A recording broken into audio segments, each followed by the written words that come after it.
Hi there, and welcome to this day in history for November 4th.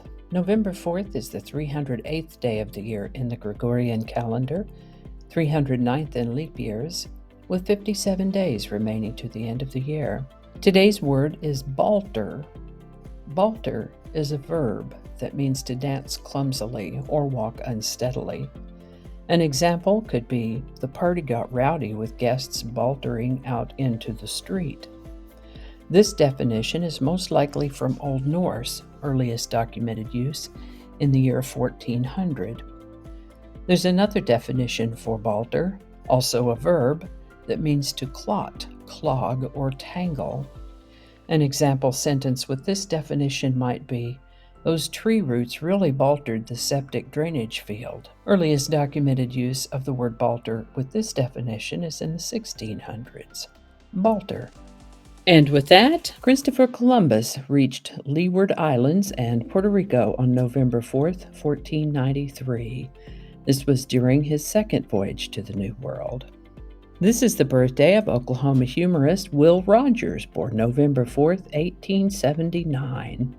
He performed in vaudeville, stage, and film, was a cowboy and a newspaper columnist in addition to being a humorist. Of Cherokee descent, he came to be known as Oklahoma's favorite son. He was in 50 silent films and 21 talkies, and wrote more than 4,000 nationally syndicated newspaper columns. The nature of his humor was such that he could tell people where to go in such a manner that they thought it was their idea, and they couldn't wait to get there.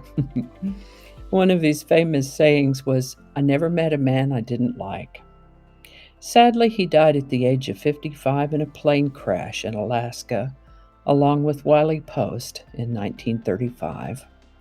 He may be no longer with us, but he's not gone as long as we're here to remember him. Will Rogers. This is the birthday of an author known as Sterling North, born November 4th, 1906.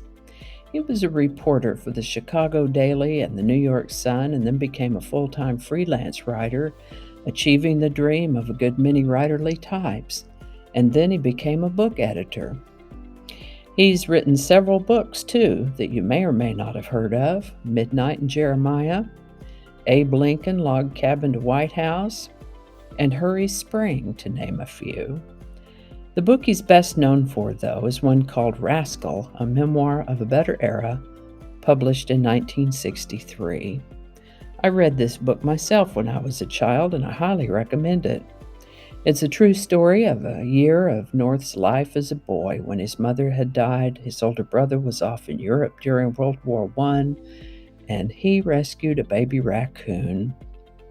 Many adventures in that one. I encourage you to find a copy and read it if you're a reader. Rascal by Sterling North. Mr. North lived to the age of 68.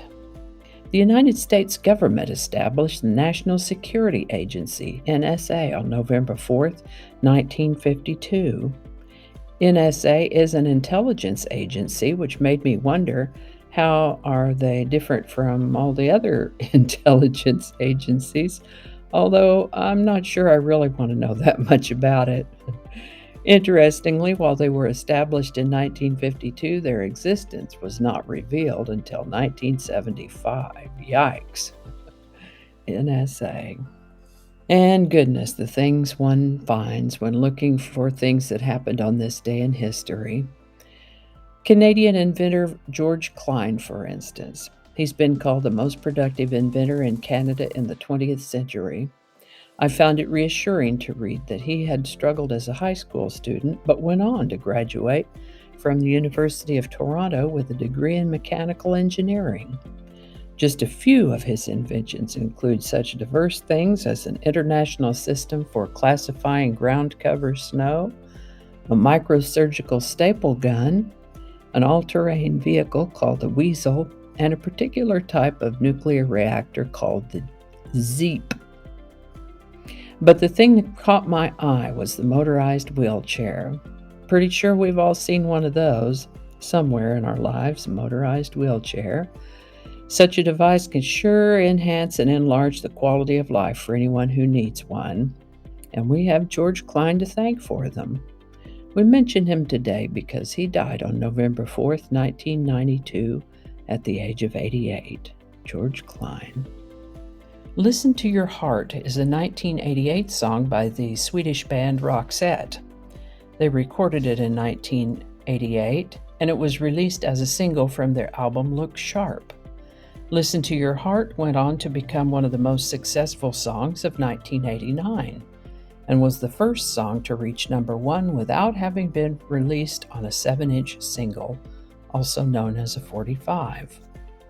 Listen to Your Heart was Roxette's second number 1 hit in 1989, with the first one being The Look in April of that year. I'll make a note to talk about that one when its turn comes around in April. For right now, though, Listen to Your Heart hit the number 1 spot on the Billboard Hot 100 on November 4th, 1989.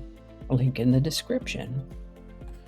And I think that's going to do it for us today. Thank you so much for watching. Consider subscribing if you haven't already. Feel free to share this video with the link in your email, messaging, or social media. If you enjoy this series, you can check out the playlist that contains these videos. I'll put a link to that in the description. That description lives on YouTube, so for other platforms, I'll include the link to my blog page that is called No Really. You can also find me on Rumble, Parler, BitChute, and Getter. All those links in that description. Alrighty, that's all I can think of right now. Thanks again, and I'll see you next time.